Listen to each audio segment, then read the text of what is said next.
وأشرف المرسلين وعلى آله وصحبه أجمعين أما بعد باب قول الله تعالى ونضع الموازين القسط ليوم القيامة وأن أعمال بني آدم وقولهم يوزن وقال مجاهد القسطاس العدل بالرومية ويقال القسط مصدر المقسط وهو العادل وأما القاسط فهو الجائر. وبه قال حدثنا أحمد بن إشكاب قال حدثنا محمد بن خزيم عن عمارة بن القعقاع عن أبي زرعة عن أبي هريرة رضي الله تعالى عنه قال قال النبي صلى الله عليه وسلم كلمتان حبيبتان إلى الرحمن خفيفتان على اللسان ثقيلتان في الميزان سبحان الله وبحمده سبحان الله العظيم.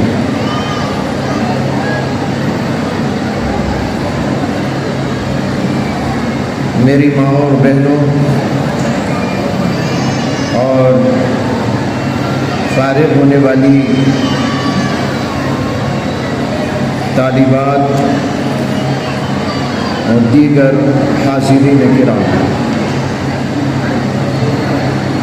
آج کا یہ اجلاس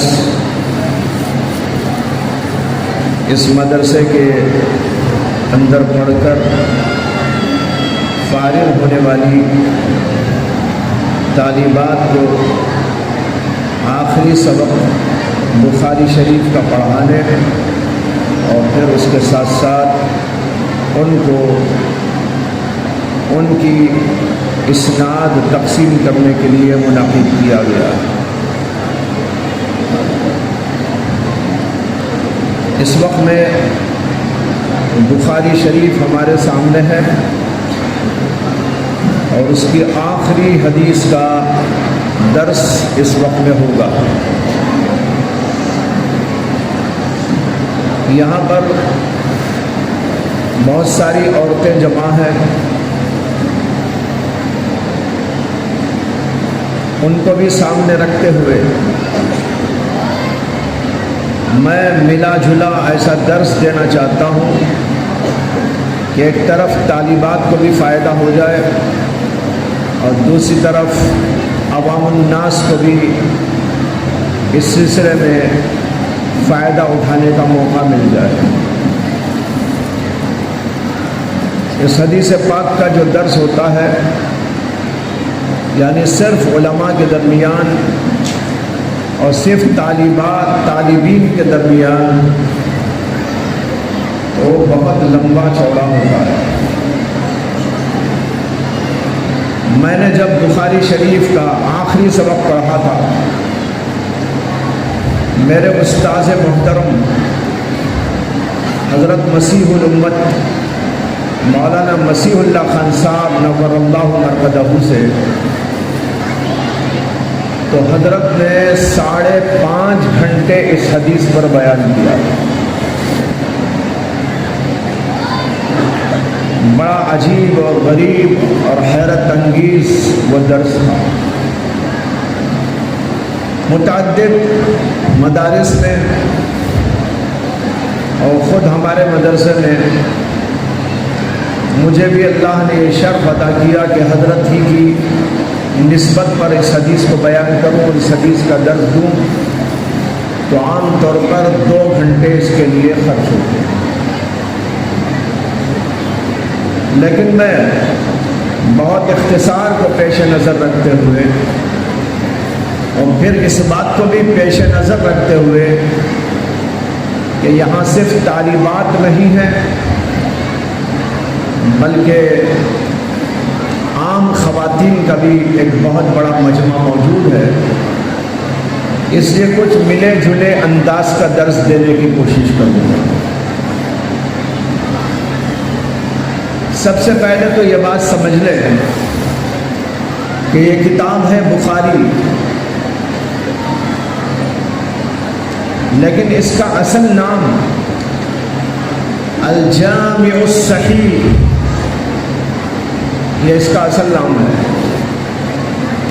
لیکن عرف عام کے اندر اسے بخاری شریف کہہ دیا جاتا ہے۔ اسی طرح اور بزرگوں کے نام سے بھی کتابیں چلتی ہیں، جیسے ابو داؤد، حالانکہ وہ لکھنے والوں کا نام ہے ابو داؤد، کتاب کا نام نہیں ہے ابو داؤد۔ مسلم شریف، مسلم لکھنے والے بزرگ کا نام ہے، محدث کا نام ہے۔ اسی طریقے پر بخاری، یہ امام بخاری رحمۃ اللہ علیہ کی طرف نسبت ہے، کتاب کا نام بخاری نہیں، کتاب کا نام ہے الجامع الصحیح المسند المختصر من امور رسول اللہ صلی اللہ علیہ وسلم، یہ اس کا اصل نام ہے۔ بہرحال ہم اس عظیم الشان کتاب کو سامنے رکھتے ہوئے اس کا جو آخری سبق ہے وہ پیش کرنے جا رہے ہیں۔ یہ کتاب بڑی لاجواب کتاب ہے، اس کے بارے میں علماء کہتے ہیں اصح الکتب بعد کتاب اللہ البخاری، اللہ کی کتاب کے بعد اس دنیا میں کوئی سب سے زیادہ صحیح ترین کتاب ہے تو یہ بخاری۔ امام بخاری نے اسے 16 سال کے عرصے میں لکھا ہے اور لکھنے میں بڑا اہتمام کیا ہے، بڑے التزامات کیے ہیں، بڑے اہتمامات کیے ہیں۔ پہلے وہ غسل فرماتے، 2 رکعت نماز ادا کرتے، اللہ تعالیٰ سے دعا مانگتے، پھر اس کے بعد حدیث پاک لکھتے اور پھر استخارہ بھی کرتے۔ استخارہ اس لیے کرتے کہ کہیں میرے سے کوئی بھول چوک نہ ہو جائے، میں صحیح احادیث ہی کو لکھوں۔ امام بخاری نے بڑے اہتمام کے ساتھ میں اس کو لکھا۔ اس سے پہلے بھی کتابیں تھیں اور امام بخاری نے اپنے اساتذہ کرام سے ان کتابوں کو پڑھا، لیکن اس زمانے میں جو کتابیں لکھی گئی تو اس میں صحیح حدیثیں بھی تھیں اور ایسی حدیثیں بھی اس میں تھی جو صحیح کے درجے کو پہنچی ہوئی نہیں تھی۔ ایک بار امام بخاری اپنے استاد محترم حضرت امام اسحاق بن راہویہ کی خدمت میں بیٹھے ہوئے تھے۔ ایک آدمی آیا اور اس نے کہا کہ حضرت میرے دل میں ایک بات آ رہی ہے کہ ایک ایسی کتاب لکھی جانی چاہیے جس کے اندر صرف اور صرف صحیح احادیث موجود ہو، تاکہ اطمینان کے ساتھ ہم عمل کر سکیں۔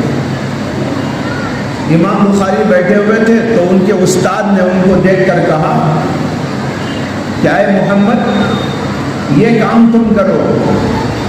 امام بخاری کا نام ہے محمد بن اسماعیل، یہ ان کا نام، ان کے والد کا نام اسماعیل، تو انہوں نے کہا اے محمد تم یہ کام کرو۔ امام بخاری نے ٹھان لیا اور یہ کام کر دیا اور دنیا والوں کو دکھا دیا، اور جس زمانے سے لکھا اس زمانے سے آج تک دنیا کے اندر یہ کتاب پڑھی جاتی ہے، پڑھائی جاتی ہے، اس کی شروحات لکھی گئی ہیں، بڑے عظیم اس کے فوائد کو مرتب کیا گیا ہے، ہر جگہ پر اس کا درس ہوتا ہے۔ امام بخاری نے اس کتاب کو جو لکھا تو اس کی ترتیب بھی بڑی شاندار بنائی، ابواب کی ترتیب کے اندر بڑے اہتمامات کیے۔ میں صرف ایک بات اس وقت رد کرتا ہوں جو ماشاءاللہ ہم سب کے ساتھ پڑھے لکھے اور عام کے آدمی بھی بہت آسانی کے ساتھ میں سمجھ سکتے ہیں۔ امام بخاری نے اپنی کتاب کا جو آغاز کیا وہ کیا کتاب الوحی سے، اور پھر جو اس کا اختتام کیا وہ کیا کتاب التوحید پر۔ تو اس میں سب سے پہلے امام بخاری رحمۃ اللہ علیہ نے کتاب الوحی سے آغاز کیا۔ کیوں؟ امام بخاری یہ بتانا چاہتے ہیں ساری دنیا والوں کو کہ ہماری شریعت کا دار و مدار اللہ کی وحی پر ہے، کسی کی عقل پر نہیں ہے، رواجات پر نہیں ہے، رسومات پر نہیں ہے، بڑے چھوٹے کی بتائی ہوئی باتوں پر نہیں ہے، بلکہ ہماری پوری شریعت کا دار مدار اللہ تعالیٰ کی وحی کے اوپر ہے کہ جو اللہ نے وحی میں نازل کر دیا، اللہ کے نبی محمد رسول اللہ صلی اللہ علیہ وسلم نے ہم کو اور آپ کو بتایا، اسی پر ہماری زندگی کا مدار ہے۔ اس میں امام بخاری رحمۃ اللہ علیہ نے عقل پرستوں کو لاجواب کر دیا۔ انہوں نے کہا تم کہتے ہو کہ عقل پر ہم چلیں گے، عقل تمہاری ٹھوکر کھاتی ہے، جگہ جگہ ٹھوکریں کھاتی ہے، عقل کے ذریعے کسی بات کو طے کر لینا یہ بات صحیح نہیں ہے، اس لیے کہ اب جب عقل ٹھوکر کھاتی ہے، غلطیاں کرتی ہے، تو ہم اپنی زندگی کے لیے ہدایت کا مدار اس کے اوپر نہیں رکھ سکتے، بلکہ اس کے لیے مدار اللہ کی وحی۔ یہاں سے کتاب کا آغاز کیا، وحی کی تفصیلات بیان کی، پھر اس کے بعد کتاب الایمان قائم کیا، اسے کہ سب سے پہلے ایمان چاہیے، ایمان کے بغیر کوئی عمل مقبول نہیں ہوتا۔ پھر اس کے بعد کتاب العلم قائم کیا، یہ بتانے کے لیے کہ ایمان لانے کے بعد سب سے پہلا کام تمہارا یہ ہے علم حاصل کرو۔ اگر تمہارے پاس علم نہیں ہے تو تم نماز کیسے پڑھو گے، روزہ کیسے رکھو گے، طہارت کیسے حاصل کرو گے، اور اپنی زندگی کے اندر کون سی اچھی بات تمہارے پاس آ سکتی ہے جب تمہارے پاس علم نہیں ہے۔ لہذا علم حاصل کرو۔ یہاں تک آنے کے بعد پھر اس کے بعد کتاب الطہارت، کتاب الصلاۃ، کتاب الصوم اور مختلف ابواب، معاشرت کی ابواب، عبادات کے ابواب بیان کرتے کرتے کرتے کرتے آخری حصے میں آئے تو وہاں پر کتاب التوحید قائم کر کے ان لوگوں کے بارے میں بتایا جو غلطیاں کرتے ہیں اللہ کے بارے میں عقیدوں میں۔ بہت سے فرقے غلط ایسے گزرے جنہوں نے اللہ کے بارے میں غلط عقیدے رکھے۔ کسی نے اللہ کو ایسا بنا دیا جیسے اللہ ہمارے جیسا ہو، ہاتھ بھی ہے، پیر بھی ہے، صورت بھی ہے، چہرہ بھی ہے، اٹھتا بھی ہے، بیٹھتا بھی ہے، جیسے ہم ویسے اللہ کو ثابت کرنے کی کوشش کی۔ اس فرقے کا نام ہے مجسمہ، اور ایک اسی طرح کا فرقہ ہے اس کا نام ہے مشبہہ۔ اسی طرح تقدیر کے مسئلے میں غلطیاں کرنے والے غلطیاں کرتے رہے، اور قدریہ فرقہ وجود میں آیا، جبریہ فرقہ وجود میں آیا۔ امام بخاری نے اس آخری حصے کے اندر آ کر سب کا جواب قرآن اور حدیث کی روشنی میں دے کر بتایا صحیح عقیدہ مومن کے لیے کیا ہے، اللہ کے بارے میں ہو، رسولوں کے بارے میں ہو، تقدیر کے بارے میں ہو، آخرت کے بارے میں ہو۔ یہ بیان کرتے کرتے یہ آخری باب قائم کیا جو اب ہمارے سامنے ہے۔ یہ کیا ہے آخری باب؟ دیکھیے آخری باب امام بخاری قائم کر رہے ہیں، باب قول اللہ تعالی ونضع الموازین القسط۔ یہ بتانا چاہتے ہیں کہ قیامت کے دن ترازو رکھی جائے گی، تمہارے اعمال کو تولا جائے گا، اس کے مطابق جزا اور سزا کے فیصلے قائم کیے جائیں گے۔ معلوم ہوا کہ امام بخاری پوری کتاب کے اخیر میں آ کر ہمیں اور آپ کو یہ سبق پڑھا رہے ہیں کہ دیکھو تم نے پوری زندگی گزاری، اب زندگی گزار کر جب آخرت میں جاؤ گے تو تمہارا حساب و کتاب ہوگا۔ کتاب ختم کرتے کرتے آخرت کا تصور لے کر جاؤ دنیا سے۔ یہ تمہارا احساس ہر جگہ ہونا چاہیے۔ میرے عمل کو تولا جائے گا، میرے بول کو تولا جائے گا، میری ہر حرکت و سکون کو تولا جائے گا، میرے عقائد کو بھی تولا جائے گا، میری نماز کو بھی تولا جائے گا۔ تول تول کر اللہ اس کے بارے میں جزا و سزا کے فیصلے سنائے۔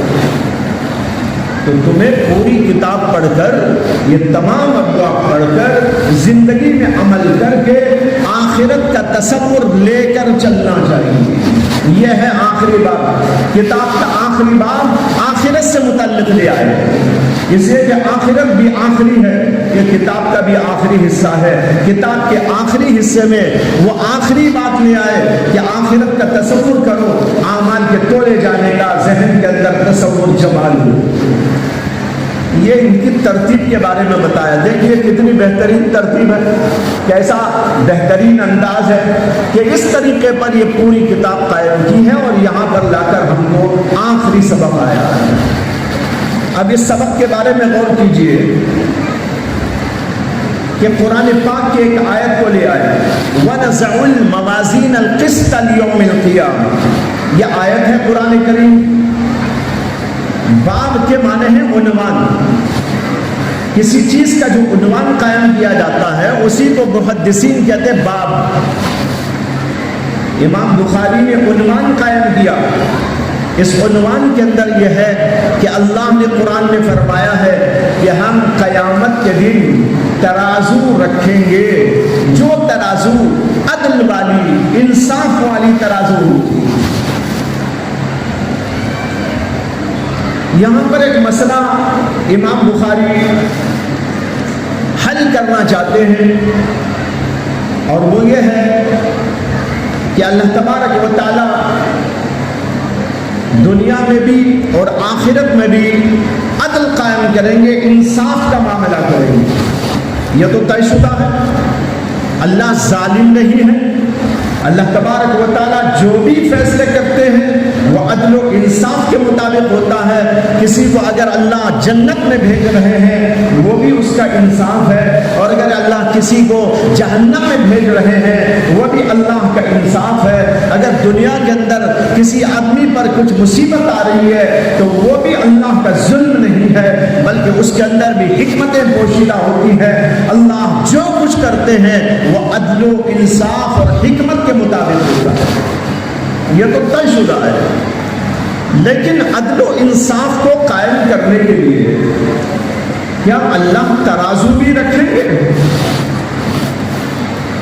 اہل سنت والجماعت کا عقیدہ یہ ہے کہ جی اللہ قیامت کے میدان کے اندر ترازو رکھیں گے. اللہ تعالیٰ ترازو رکھ کر اعمال کو تولیں گے اور اس کے مطابق جزا و سزا کے فیصلے سنائیں گے. یہ اہل سنت کا مسلک ہے. لیکن ایک گمراہ فرقہ گزرا ہے جس کا نام ہے معتزلہ. یہ بڑا عقل پرست تھا. وہ کہتا تھا ہر بات کو عقل کی ترازو میں تولو. عقل میں آ جائے تو قبول کر لو، عقل میں نہ آئے تو رد کر لو. اور اگر قرآن کی کوئی آیت ہو تو اس میں تعویل کر لو، یعنی اس کا ظاہری مطلب مراد نہ لینا بلکہ اس میں کوئی تعبیر کر لے. یہ بڑا عقل پرست قسم کا طبقہ گزرا ہے، فرقہ گزرا ہے، گمراہ فرقہ ہے. یہ ہمارے علم میں ہے کہ نبی اکرم صلی اللہ علیہ وسلم نے فرمایا تھا کہ میری امت 73 فرقوں میں بٹ جائے گی. بنی اسرائیل کے اندر 72 فرقے ہوئے اور میری امت کے اندر 73 فرقے ہو جائیں گے، اور ایک وہ ہوگا جو جنت میں جائے گا، باقی سب وہ ہوں گے جو جہنم میں چلے جائیں گے. ایسے ہی فرقوں میں سے ایک فرقہ یہ بھی ہے جو عقل کو بنیاد بناتا ہے. امام بخاری نے سب سے پہلے کتاب الوحی قائم کر کے وہی بتا دیا تھا کہ ہماری شریعت کا مدار محض عقل پر نہیں ہے بلکہ اس کا مدار اللہ کی وحی پر ہے. یہ فرقہ کہتا ہے کہ نہیں، عقل پر ہونا چاہیے مدار. عقل میں آئے تو قبول کر لو، عقل میں نہ آئے تو رد کر دو، یا عقل میں نہ آئے تو کوئی تعویل کر لو. چنانچہ اس جگہ پر بھی اس فرقے نے یہ کہا کہ قرآن میں جو آیا ہے کہ اللہ ترازو قائم کریں گے تو قیامت میں کوئی ترازو نہیں رکھی جائے گی. ہاں اللہ عدل کریں گے، انصاف کریں گے، وہ تو ٹھیک ہے، لیکن اس کے لیے کوئی ترازو رکھے اور اس کے اندر اعمال کو تولا جائے، یہ نہیں ہوگا. کیوں نہیں ہوگا؟ کہتے ہیں یہ عقل کے خلاف ہے. یہ فرقہ کہتا ہے اعمال کو ترازو میں رکھ کر تولنا عقل کے خلاف ہے، اور جو بات عقل کے خلاف ہو وہ ہم نہیں مانتے یا اس میں تعویل کرنا چاہیے. چنانچہ اس فرقے نے کہہ دیا کہ اعمال تولے نہیں جائیں گے، نہ ترازو رکھی جائے گی. دلیل میں یہ دیتے ہیں کہ ترازو میں کوئی عمل رکھ کر تولنا ممکن نہیں ہے، اس لیے کہ ترازو میں ایسی چیز رکھی جا سکتی ہے جو پکڑی جا سکتی ہو، مادی قسم کی چیز ہو، جسمانی کوئی چیز ہو، جیسے کتاب کو رکھا جا سکتا ہے، ٹیبل کو رکھا جا سکتا ہے، کپڑے کو رکھا جا سکتا ہے، یہ پانی کی بوتل کو رکھا جا سکتا ہے، کھانے کی پلیٹ رکھی جا سکتی ہے، کوئی ڈش رکھی جا سکتی ہے، اور چیزیں جو ایسی ہوں وہ تو ترازو میں رکھنے کے قابل ہے، لیکن نماز کہاں ہے کہ اس کو اٹھا کے ترازو میں رکھیں؟ ہمارا روزہ کہاں ہے اس کو اٹھا کے ترازو میں رکھیں؟ ارے بھائی گلاس ہوتا تو رکھ دیتے، اور کھانا ہوتا تو رکھ دیتے، خود انسان ہو تو اس کو رکھ دیتے، لیکن اس کے اعمال کو کیسے رکھا جائے گا یہ تو عقل میں بالکل نہیں آتی بات۔ اور وہ کہتے ہیں کہ جب عقل میں نہیں آتی تو ہم اسے نہیں مانتے، اور کہتے ہیں کہ جو ایسا نہیں ہو سکتا کہ ترازو میں اعمال کو رکھ کے تولا جائے، کہ ناممکن ہے۔ اب قرآن کے اندر آیت آئی، اللہ کہتے ہیں وَنَزَعُ الْمَوَازِينَ الْقِسْطَ، تو وہ کہتے ہیں کہ اس میں تعبیر کرنا چاہیے۔ تعبیر کیا ہے؟ تعبیر یہ ہے کہ کوئی ترازو ورازو نہیں ہوگی، نہ اعمال کو تولا جائے گا، بلکہ اللہ کا مقصد صرف یہ ہے میں عدل و انصاف قائم کروں گا، باقی وہاں کوئی ترازو ورازو نہیں ہوگی، نہ اعمال کو تولا جائے گا۔ یہ اس فرقے کا ذہن ہے، نظریہ ہے کہ نہ ترازو نہ اعمال کے اندر وزن، نہ اعمال کو تولا جائے گا۔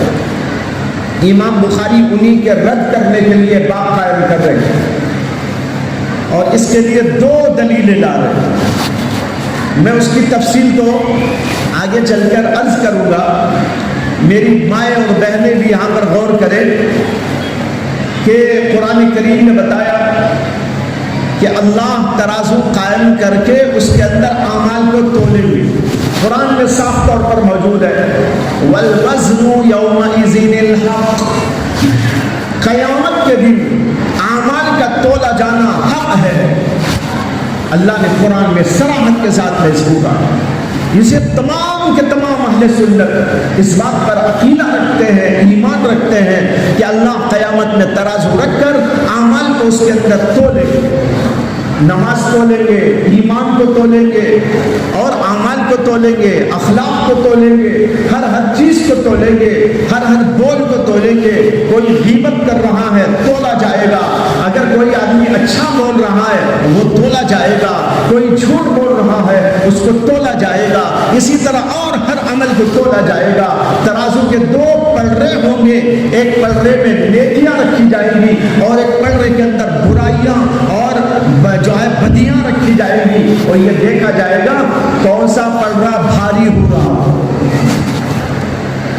اگر پلڑا نیکیوں کا بھاری پڑ گیا وہ جنت میں بھیج دیا جائے گا، اور اگر برائیوں کا بدیوں کا پلڑا بھاری پڑ گیا تو اسے جہنم میں بھیج کر جب تک کہ اس کی تمام برائیوں کی سزا اس کو نہ دے دی جائے وہاں پر اس کو رکھا جائے گا، اگرچہ ایمان کی وجہ سے اخیر میں اس کو نکال لیا جائے گا۔ یہ ہے جو امام بخاری ہم کو اور آپ کو سمجھانا چاہتے ہیں، لیکن یہ فرقہ کہتا ہے کہ نہیں جناب اعمال تولے نہیں جائیں گے، عقل کے خلاف ہے۔ ایک تو اس وجہ سے، دوسری بات وہ لوگ یہ کہتے ہیں کہ اللہ کو اعمال تولنے کی ضرورت کیا ہے؟ ارے اللہ سب جانتا ہے، ہر آدمی کا عمل جانتا ہے، اعمال کی قوت کتنی ہے وہ بھی اللہ جانتا ہے، کس کی نماز میں اخلاص ہے، کس کی نماز میں اخلاص نہیں ہے وہ بھی اللہ جانتا ہے، کون غلطیاں زیادہ کر رہا ہے، کون نیکیاں زیادہ کر رہا ہے وہ بھی اللہ جانتا ہے۔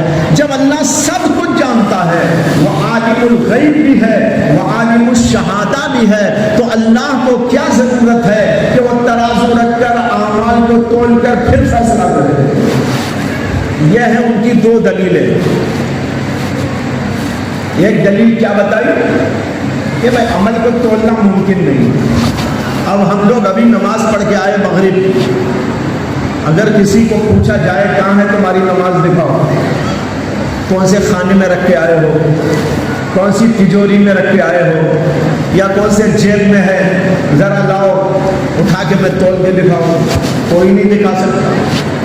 ایک آدمی قرآن کی تلاوت کرتا ہے، وہ تلاوت ہو گئی عمل ہے وہ، لیکن اس کو کیسے جانچ کر کے ترازو میں رکھا جائے گا، وہ کہتے ہیں ایسا ہو نہیں سکتا۔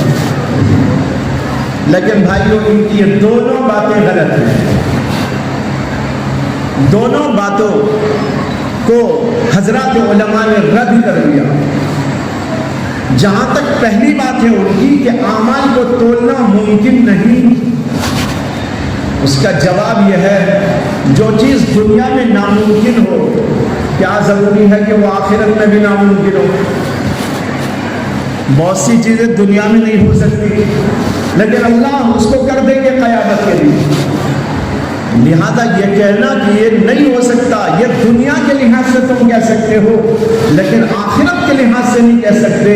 اللہ کوئی ایسی ترازو بنا کے رکھے گا جس میں کہ اعمال تولے جا سکیں گے۔ دیکھیے پہلے زمانے میں کئی چیزیں نہیں تولی جا سکتی تھی، آج کیا کیا تولا جا رہا ہے۔ لہذا اللہ قیامت کے دن ایسا کوئی ترازو بنا دے جس کے اندر عمل کو بھی تولا جا سکتا ہو، یہ ناممکن نہیں ہے، یہ تمہاری عقل کی خامی و خرابی ہے۔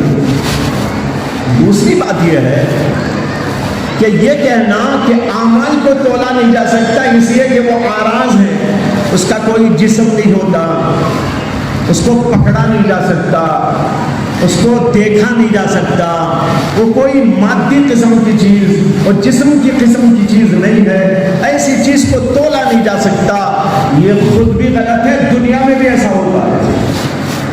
میں اس کی مثال دیتا ہوں۔ ہمارے استاد حضرت مسیح الامت رحمۃ اللہ علیہ نے ہم کو جب سبق پڑھایا تو حضرت نے یہ مثال دی تھی کہ دیکھو ایک انسان کو بخار آ جاتا ہے، تھرمامیٹر سے اس کو معلوم کر سکتے ہیں کہ نہیں کر سکتے کہ کتنی ڈگری بخار ہے؟ تو دیکھیے اب کوئی آدمی کہنے لگے کہ مجھے ذرا دکھاؤ کہاں ہے تمہارا بخار، ذرا مجھے نکال کے اپنے جسم کے اندر سے یہاں سامنے رکھ دو۔ ہم نہیں دکھا سکتے بخار، لیکن بخار ہے، اور اس کو معلوم کرنے اور اس کی ڈگری اور اس کا وزن معلوم کرنے کے لیے دنیا میں ایک آلہ موجود ہے جس کو کہتے ہیں تھرمامیٹر۔ حضرت نے یہ مثال دی تھی، میں اس پر اور دو مثالوں کا اضافہ کرتا ہوں۔ دوسری مثال یہ ہے کہ اگر کسی آدمی کو شوگر کی بیماری آ جائے، بہت سے لوگوں کو ہے، مجھے بھی ہے، اور اس کو معلوم کرنے کا ایک آلہ موجود ہے۔ پہلے تو ڈاکٹروں کے پاس جاتے تھے، اب ڈاکٹروں کے پاس جانے کی بھی ضرورت نہیں، گھر گھر موجود ہے۔ ذرا سا خون نکالا اور ایک پتی ہے اس کے اوپر رکھا اور اس کو وہ آلے میں لگایا، وہ ڈگری بتا دیتا کتنی بخار، کتنی اس کو شوگر ہے، 200 ہے، 300 ہے، 400 ہے، رینج میں ہے، رینج سے باہر ہے، وہ آنا بتا رہا ہے۔ اب دیکھیے کوئی کہنے لگے کہ شوگر دکھاؤ کہاں ہے میرے جسم کے اندر، تمہارے جسم کے اندر، ہم نہیں دکھا سکتے، لیکن وہ شوگر ہے، ایک مرض ہے، وہ مرض کتنا ہے اور کیا ہے معلوم ہو جاتا ہے۔ حضرت مولانا عمر صاحب پالنپوری رحمۃ اللہ علیہ جو تبلیغی جماعت کے بہت بڑے عالم گزرے، بہت بڑے اللہ کے ولی گزرے، انہوں نے ایک بیان کے اندر اپنا یہ واقعہ سنایا۔ واقعہ سنایا کہ سفر ہو رہا تھا فلائٹ میں، کسی ملک کا سفر، حضرت کے بازو ایک ڈاکٹر صاحب بیٹھے ہوئے تھے، 12 ایک صاحب بیٹھے ہوئے تھے، کون تھے وہ ڈاکٹر تھے نہیں تھے حضرت کو تو معلوم نہیں تھا، 12 وہ ڈاکٹر تھے بیٹھے ہوئے۔ حضرت نے ویسے ہی ان سے معلومات کرتے ہوئے دین کی کوئی گفتگو شروع کر دی، دین اسلام کے بارے میں کچھ بات بیان کرنی شروع کر دی۔ وہ صاحب غیر مسلم ہیں، انہوں نے کہا کہ آپ لوگ جو اسلام کے بارے میں کہتے ہیں، مجھے اسلام کے بارے میں ایک شبہ ہے، حضرت نے کہا کیا شبہ ہے؟ تو وہ صاحب کہنے لگے کہ اسلام کے لوگ کہتے ہیں جب آدمی مر جاتا ہے تو مرنے کے بعد قبر میں اچھے آدمی کے ساتھ بڑا اچھا سلوک ہوتا ہے، اور جو برا اور کافر ہوتا ہے اس کے لیے وہاں عذابات ہوتے ہیں، عذاب قبر بھی ہوتا ہے، نیک لوگوں کو وہاں بہت اچھائیاں اور جنت کی جو ہے نعمتیں ملتی ہیں۔ یہ آپ لوگ مسلمان کہتے ہیں، لیکن ہم نے بہت سی اچھی بری لوگوں کی قبروں کو کھول کے دیکھا ہے، لیکن وہاں تو کچھ بھی نظر نہیں آتا۔ نہ اچھوں کی قبروں میں کوئی جنت نظر آئی، نہ بروں کی قبر کے اندر کوئی جہنم ان کو نظر آئی۔ تو حضرت نے اس سے کہا کہ آپ کیا کرتے ہیں؟ انہوں نے کہا میں ڈاکٹر ہوں۔ تب حضرت کو معلوم ہوا کہ وہ صاحب ڈاکٹر ہیں۔ تو حضرت نے فرمایا کہ اچھا ڈاکٹر صاحب، ڈاکٹر لوگ یہ کہتے ہیں کہ آپ کو شوگر ہو گئی، آپ کو شوگر کی بیماری ہے، آپ کو شوگر آ گئی۔ میں آپ سے گزارش کرتا ہوں کہ اگر مجھے شوگر ہے یا آپ کو شوگر ہے تو آپ ذرا نکال کے آپ کے جسم سے یا میرے جسم سے دکھا دیجیے۔ کہنے لگے نہیں میں دکھا تو نہیں سکتا لیکن ہوتی ہے۔ وہ کہنے لگے ہوتی تو ہے، میں دکھا نہیں سکتا۔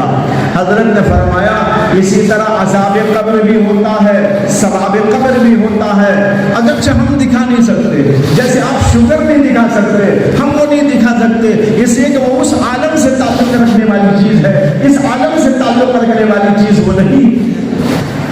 تو یہ میں کہہ رہا تھا، دیکھیے شوگر نکال نہیں سکتے جسم سے، دکھا نہیں سکتے، پکڑ نہیں سکتے، لیکن شوگر بہرحال ہوتی ہے جسم کے اندر۔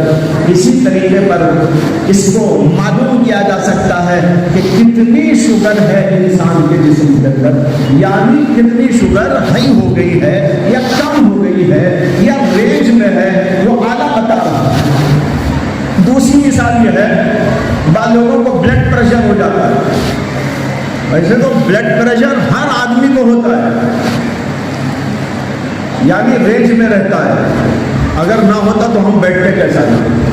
ہر وقت پریشر جاری رہتا ہے، خون کا دوران چلتا رہتا ہے، لیکن بعض لوگوں کو لو ہو جاتا ہے، بعض لوگوں کو ہائی ہو جاتا ہے۔ وہ غلط ہے، وہ ڈینجر ہے۔ لو ہونا ڈینجر، ہائی ہونا ڈینجر، لیکن اپنے رینج میں رہے تو ڈینجر نہیں، بلکہ اسی سے ہماری زندگی چلتی ہے۔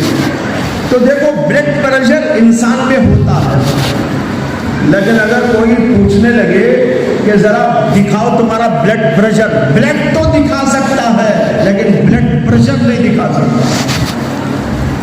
زیادہ سے زیادہ بلڈ نکل جائے گا، خون نکل جائے گا، لیکن بھائی خون کا پریشر کیسے بتائے گا؟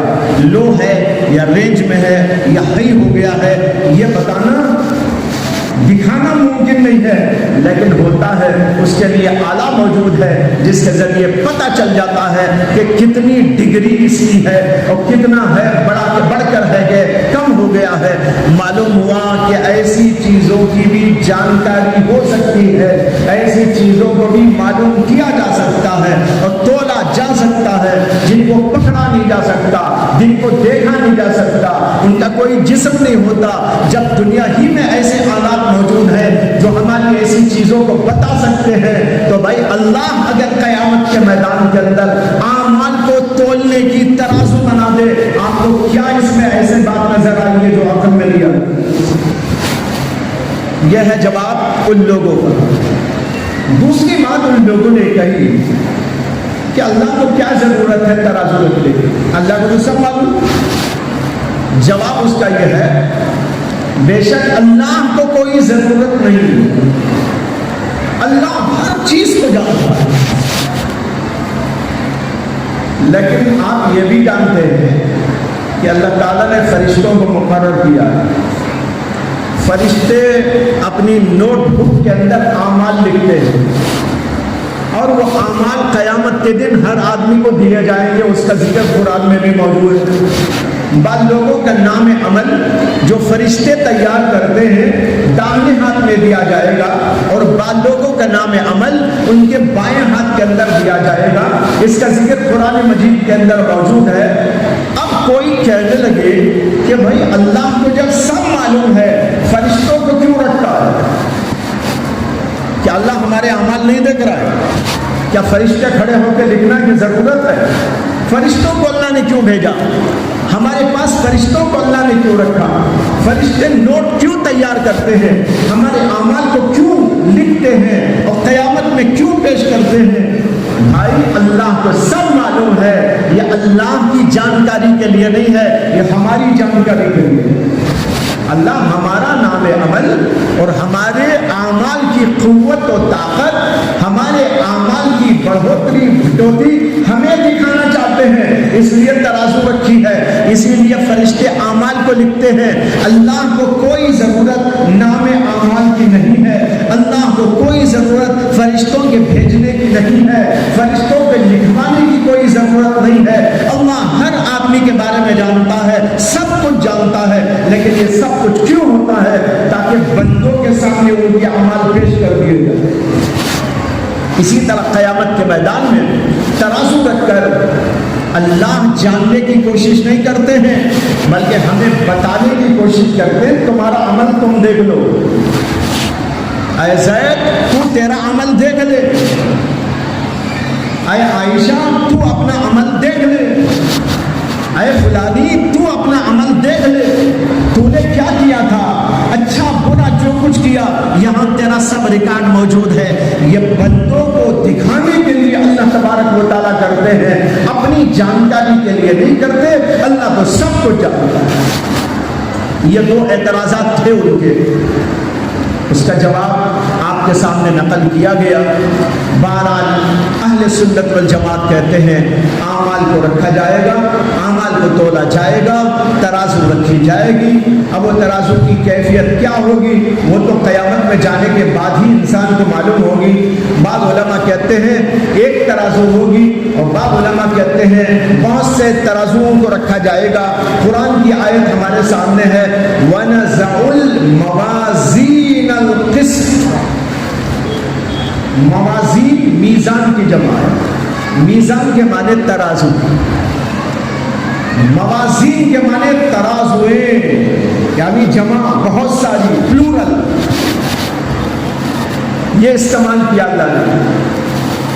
علماء کے دو طبقے ہیں، بعض علماء کہتے ہیں ترازو ایک ہوگی، لیکن وہ ترازو ایسی زبردست، حیرت انگیز، تعجب خیز ہوگی کہ وہ لاکھوں کروڑوں بلکہ اربوں کھربوں انسانوں کے اعمال کو جلدی جلدی جلدی تول کے بتا دے گی۔ اس لیے جمع کا صیغہ استعمال کیا گیا۔ ترازو ایک لیکن کام کر رہی ہے کروڑوں ترازوؤں کا، اربوں کھربوں ترازوؤں کا۔ ایک ترازو ایسی ہے حیرت انگیز، اللہ نے اس کے لیے جمع کا لفظ استعمال کیا، اس کو کہتے ہیں جمع تعظیمی، یعنی عظمت اور اس کی بڑائی بتانے کے لیے جمع کا صیغہ استعمال کیا گیا، ورنہ ترازو تو ایک ہو۔ بعض علماء کا خیال یہ ہے کہ نہیں، بہت سی ترازویں ہو، ہر آدمی کی الگ ترازو۔ ایک قول یہ ہے، دوسرا قول یہ ہے مختلف اعمال کی الگ الگ ترازو، عقائد کو تولنے کی الگ ترازو ہوگی، نمازوں کو تولنے کی الگ ترازو ہوگی، زکوٰۃ کو تولنے کی الگ ترازو ہوگی، اخلاق کو تولنے کی الگ ترازو ہوگی، اس طرح الگ الگ اعمال کی الگ الگ ترازو ہوگی۔ بہرحال یہ علماء کرام کے اپنے اپنے خیالات ہیں، ایسا بھی ہو سکتا ہے ویسا بھی ہو سکتا ہے، لیکن جب ہم انشاءاللہ قیامت میں جائیں گے نا، وہاں پر معلوم پوری طرح ہوگا کہ صحیح کیا ہے، وہاں جا کر دیکھنا ہے۔ اس لیے ابھی سے انتظار شروع کر دیجیے، اس سے کہ کبھی نہ کبھی تو جانا ہے، مرنا بھی ہے وہاں جانا بھی ہے، اعمال کو رکھا جانا بھی ہے، ترازو کے پلڑے میں تولا جانا بھی ہے۔ یہ سب کچھ وہ حقائق ہیں جو ضرور ہو کر رہنے والے، اس لیے ہمارے دل کے اندر یہ رہنا چاہیے۔ تو یہ بات بیان کی یہاں پر قرآن مجید کی آیت میں، وَنَزَعُ الْمَوَازِينَ الْقِسْطَ لِيَوْمِ الْقِيَامَةِ۔ اس کے بعد امام بخاری کہتے ہیں وَأَنَّ أَعْمَالَ بَنِي آدَمَ وَقَوْلَهُمْ يُوزَنُ،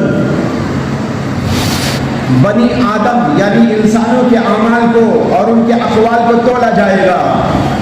قرآن کی اس آیت سے مفہوم نکل رہا ہے۔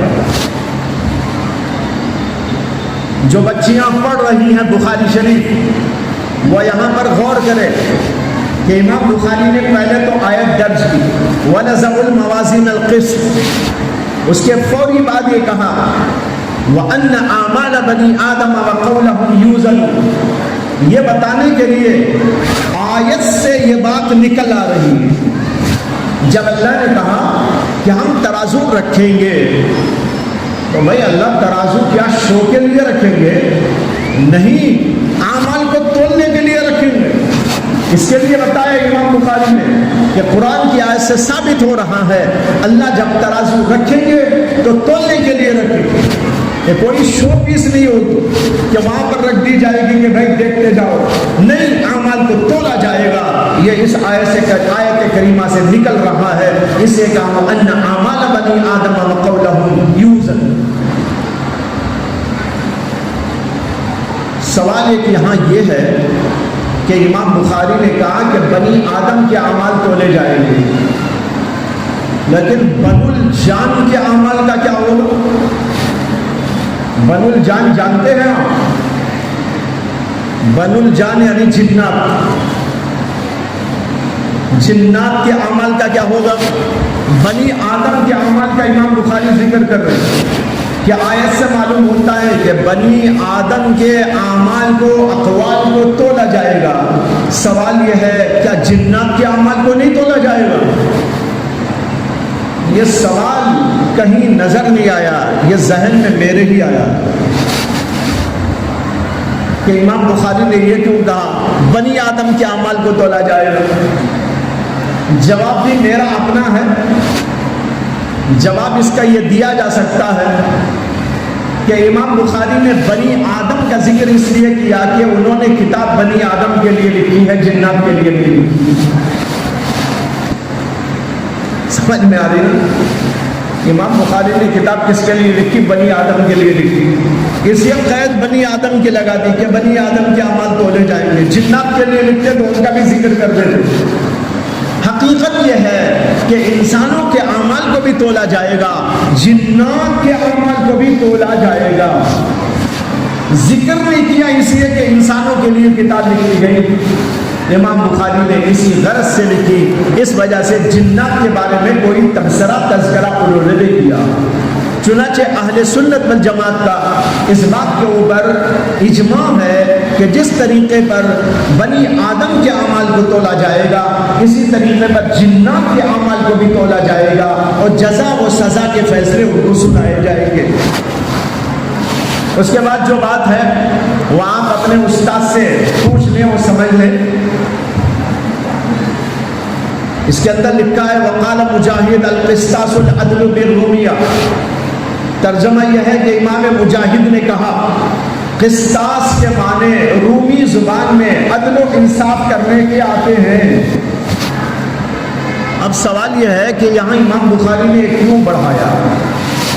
یہاں تو قسطاس کا کوئی ذکر نہیں ہے۔ جواب یہ ہے کہ اوپر قسطاس کا تو ذکر نہیں آیا، لیکن قسط کا ذکر آیا، اور قسط کے معنی بھی عدل و انصاف کے ہیں، تو امام بخاری کا ذہن منتقل ہو گیا قسط سے قسطاس کی طرف، اس لیے کہ اس کے معنی بھی عدل و انصاف کے آتے ہیں، اسے اس کا ذکر کر دیا، معنی بتا دیے کہ قسطاس کے معنی عدل کے آتے ہیں۔ اسے کہ قرآن میں 2 جگہ یہ آیت آئی ہے وَزِنُوا بِالْقِسْطَاسِ الْمُسْتَقِيمِ، ٹھیک ٹھاک ترازو سے تولو، وزن کرو، گڑبڑی والی ترازو سے نہ کرو۔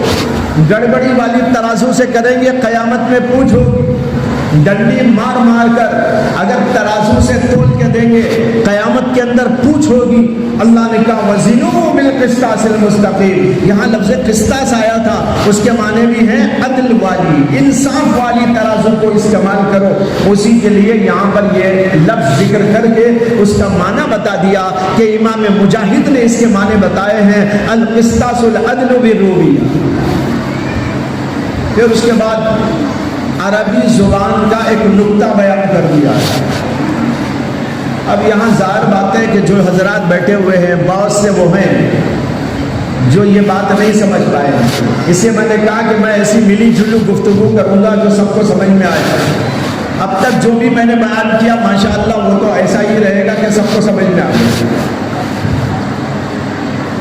صرف وہ پڑھ دیتا ہوں کہ امام بخاری کہتے ہیں القسط مصدر المقسط، قسط کا لفظ جو اوپر آیا ہے آیت میں وَنَزَعُ الْمَوَازِينَ الْقِسْطَ، یہ مقسط کا مصدر ہے، قسط سے مقسط بنایا گیا ہے۔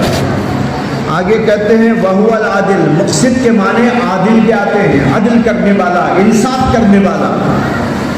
اور اسی سے ایک اور لفظ بھی بنتا ہے قاسط، یہ مجرد سے ہے، وہ مزید فی سے ہے۔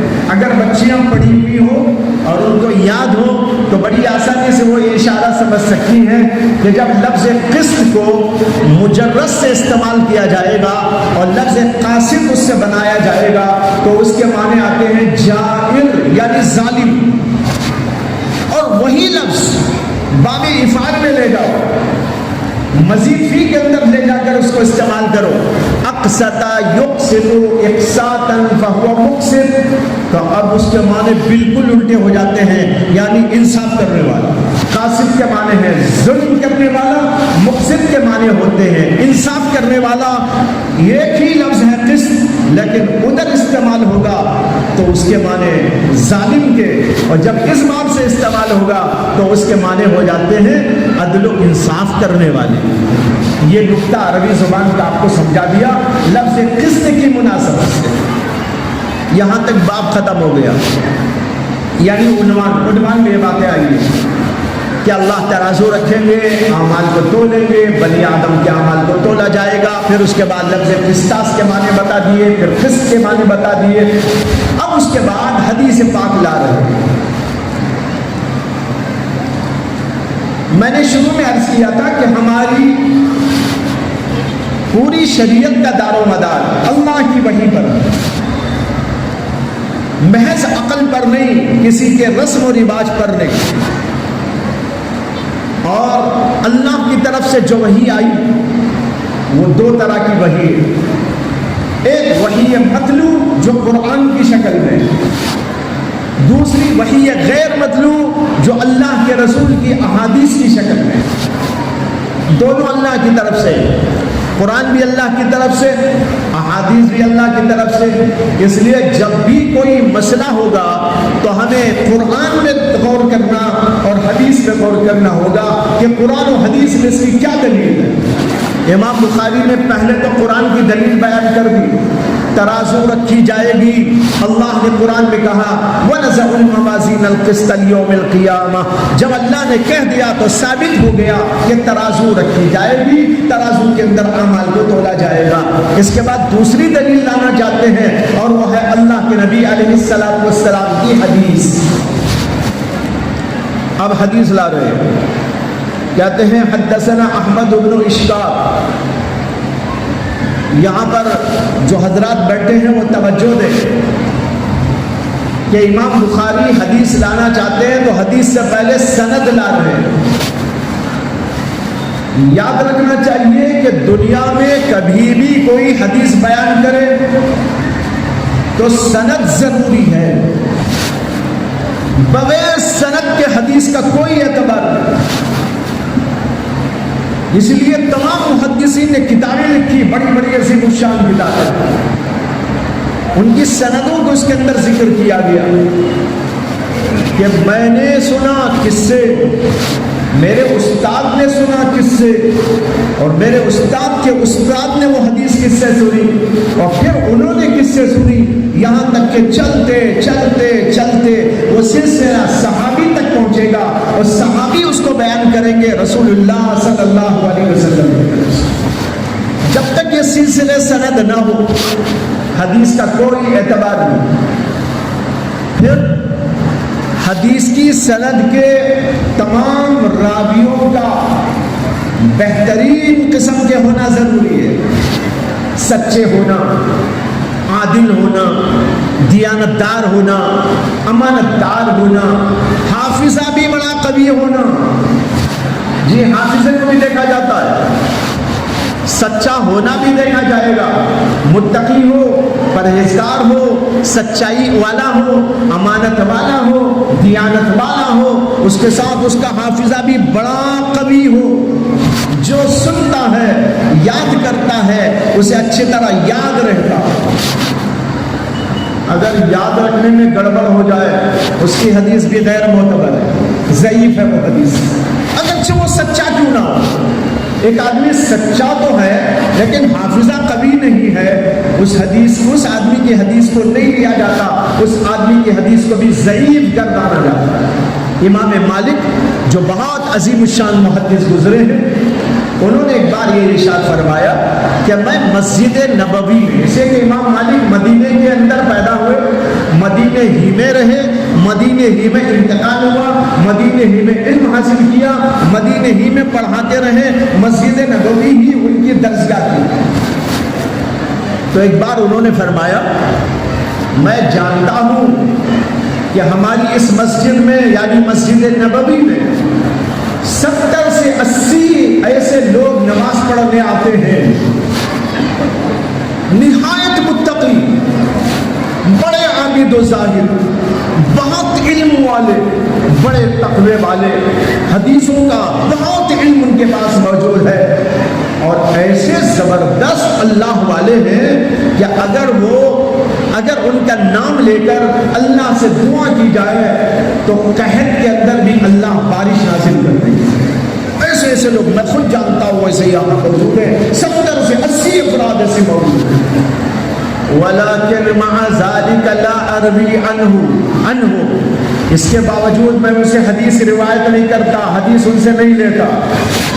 دیکھو کیسی بات کہہ رہے ہیں، 70-80 افراد ایسے ہیں ان کے تقوی میں شبہ نہیں، ان کی صداقت، امانت، دیانت میں کوئی شبہ نہیں، لیکن میں حدیث ان سے نہیں لیتا اس لیے کہ ان کا حافظہ کمزور ہے. تو معلوم یہ ہوا سند ہونا ضروری ہے، بغیر سند کے کوئی حدیث معتبر نہیں. اور سند بھی کیسی کہ اس کے تمام راوی بڑے پکے، بڑے سچے، بڑے حافظ والے، بڑے ہی اطمینان بخش طور پر روایت کر کے ہم کو حدیث سنانے والے ہو. اگر ایسا نہیں تو اس سے حدیث نہیں لی جائے. آج اس کے اندر بہت کمی ہو گئی ہے کہ لوگ حدیثوں کی جو ہے بھرمار کرتے ہیں اور انہیں یہ معلوم نہیں ہوتا یہ حدیث میں کہاں سے بیان کر رہا ہوں، کہ میں نے کہاں پر پڑھی ہے. یہ دیکھے بغیر، معتبر جگہ سے حاصل کیے بغیر یا معتبر لوگوں سے سنے بغیر حدیثوں کو روایت کرتے چلے جاتے ہیں. لیکن بھائی یاد رکھو، اگر ہم نے اللہ کے نبی کی طرف منسوخ کر کے کوئی ایسی حدیث بیان کر دی جو حقیقت میں اللہ کے نبی نے بیان نہ کی ہو تو قیامت میں اللہ کے نبی ہمارا دامن پکڑ لے گا. ایک حدیث میں آتا ہے کہ اللہ کے نبی علیہ السلام نے فرمایا من کذب علی متعمدا فلیتبوأ مقعدہ من النار، جو آدمی میری طرف جھوٹ کو گھڑ کر بیان کرے، جھوٹی بات میری طرف منسوخ کر ڈالے، اس کو چاہیے وہ جہنم میں اپنا ٹھکانہ بنائے. اسی حدیث کو روایت کرنے میں، کسی کے سامنے ذکر کرنے میں بہت احتیاط کرنا چاہیے. تو کوئی بھی حدیث بغیر سند کے قابل اعتبار نہیں ہوتی. یہ پوری کی پوری کتاب جو ہمارے سامنے ہے یہ ایک جلد ہے، ایک اور جلد بھی ہے اسی جو پڑھائی جاتی ہے، 2 جلدیں ایسی موٹی موٹی، اور اس کے اندر 8000 کے لگ بھگ حدیثیں ہیں. ان سب کو پڑھایا جاتا ہے، سمجھایا جاتا ہے، اور ہر ایک کی سند موجود ہے، بغیر سند کے ایک بھی نہیں. یہاں پر امام بخاری اپنی سند بیان کر رہے ہیں، کہتے ہیں حدثنا احمد بن اشکاب، ہم سے احمد ابن اشکاب ہمارے استاذ نے حدیث بیان کی. یہ امام بخاری کے استاد ہیں. انہوں نے کہا حدثنا محمد بن فضیل، ہم سے حدیث بیان کی محمد بن فضیل نے. انہوں نے کہا عن عمارة بن القعقاع، مجھے حدیث عمارہ ابن القعقاع سے پہنچی ہے، انہوں نے کہا کہ ان ابی زرع، یہ حدیث مجھے ابو زرع سے پہنچی ہے، اور انہوں نے کہا کہ حضرت ابو ہریرہ سے مجھے پہنچی ہے۔ دیکھ رہے آپ سند آ کر کہاں رکی ہے؟ حضرت ابو ہریرہ پر، جو صحابی رسول ہے، 5000 سے زیادہ حدیثیں ان کو یاد تھی، بڑا زبردست حافظہ اللہ نے ان کو عطا کیا تھا۔ یہاں پر لا کر حدیث حضرت ابو ہریرہ کہتے ہیں قال النبی صلی اللہ علیہ وسلم، نبی اکرم صلی اللہ علیہ وسلم نے ارشاد فرمایا، اب آ رہی ہے حدیث، اب تک جو آئی وہ سند ہے، قال رسول اللہ سے جو آ رہا ہے وہ ہے حدیث پاک اصل۔ ہر حدیث کے ساتھ اس کی سند ہوتی ہے، لہذا امام بخاری نے سند بیان کی، اب حدیث لا رہے ہیں۔ اللہ کے رسول علیہ السلام نے فرمایا کلیمتان حبیبتان الی الرحمن خفیفتان علی اللسان ثقیلتان فی المیزان۔ یہ ارشاد فرمایا کہ دو کلمے ایسے ہیں، حبیبتان الی الرحمن، جو رحمان کو، اللہ کو بہت پیارے، اللہ کے نزدیک بڑے پسندیدہ ہیں، خفیفتان علی اللسان، پڑھنے میں زبان پر بہت ہلکے پھلکے ہیں، پڑھنے میں کوئی دقت نہیں ہوگی، ثقیلتان فی المیزان، قیامت میں ترازو میں جب رکھیں گے تو بڑے وزنی ہوں گے۔ یہ حدیث پاک سبحان اللہ و بحمدہ سبحان اللہ العظیم، وہ دو کلمات یہ ہیں، ایک کلمہ ہے سبحان اللہ و بحمدہ اور دوسرا کلمہ ہے سبحان اللہ العظیم۔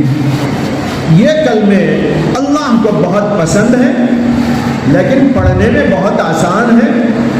معمولی سے معمولی آدمی، ان پڑھ آدمی بھی اگر چاہے بہت آسانی سے ان کو اپنی زبان پہ چڑھا سکتا ہے، پڑھ سکتا ہے، کوئی مشکل نہیں پیش آئے گی۔ بعض کلمات ذرے ثقیل ہوتے ہیں، پڑھنے میں دقت بھی ہوتی ہے، لیکن یہ کلمات ایسے ہیں بہت ہلکے پھلکے، سبحان اللہ و بحمدہ سبحان اللہ العظیم۔ بچے کو بولو وہ بھی پڑھ لے گا، عورتوں کو بولو وہ بھی پڑھ لیں گی، بوڑھوں کو بولو وہ بھی پڑھ لیں گے، ہر آدمی پڑھ لے گا، اور جاہل سے جاہل آدمی کی زبان پہ بھی چڑھ جاتے ہیں۔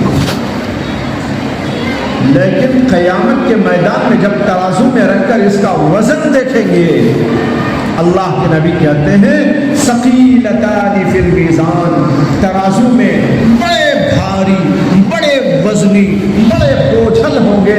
ایسا نہیں ہے کہ ہم سمجھے کہ زبان پہ ہلکے ہیں تو ترازو میں بھی ہلکے ہیں، ترازو میں بڑے بھاری۔ میں نے ایک دفعہ اس کو سمجھانے کے لیے ایک درس میں یہ مثال عرض کی کہ بنگلور میں ایک جگہ پر میوزیم ہے، اس میوزیم کے اندر بچپن میں اسکول کے زمانے میں ہم لوگ گئے تھے، جاتے تھے، تو وہاں پر ایک چھوٹا سا پتھر رکھا ہوا ہے، بالکل چھوٹا، یعنی اتنا سمجھیے، اتنا سا پتھر چوکور ہے، اور اسی کے بازو میں لکھا ہوا ہے کہ اس کا وزن 5 کلو ہے۔ اب بھی ہوگا، جا کر دیکھ سکتے ہیں، بالکل چھوٹا سا پتھر، یعنی یوں سمجھیے موبائل فون جو اس میں ہے اس کا بھی آدھا حصہ، لیکن اس کے باوجود ایسا معلوم ہوتا ہے، اب اس بازو لکھا ہوا ہے کہ اس کا وزن یہ فلاں علاقے کا ہے، وہ تفصیل لکھی ہوئی ہے، تاریخی اعتبار سے فلاں علاقے سے اس کو لایا گیا، اور اس کا وزن 5 کلو ہے، دیکھنے میں اتنا چھوٹا۔ ایسے ہی یہ بھی کلمات دیکھنے میں بہت ہلکے پھلکے، لیکن جب ترازو میں رکھیں گے تو ماشاء اللہ 5 کلو نہیں، 50 کلو نہیں، ارے اس سے بھی بہت بھاری بھاری۔ اس کو اللہ کے نبی علیہ السلام نے یہاں پر ارشاد فرمایا۔ اب یہاں 2 باتیں عرض ہیں، یہ تو حدیث کی تھوڑی سی تشریح عرض کروں گا۔ اور اس سے پہلے دوسری بات یہ بتا دوں کہ امام بخاری اس حدیث سے کیا ثابت کرنا چاہتے ہیں.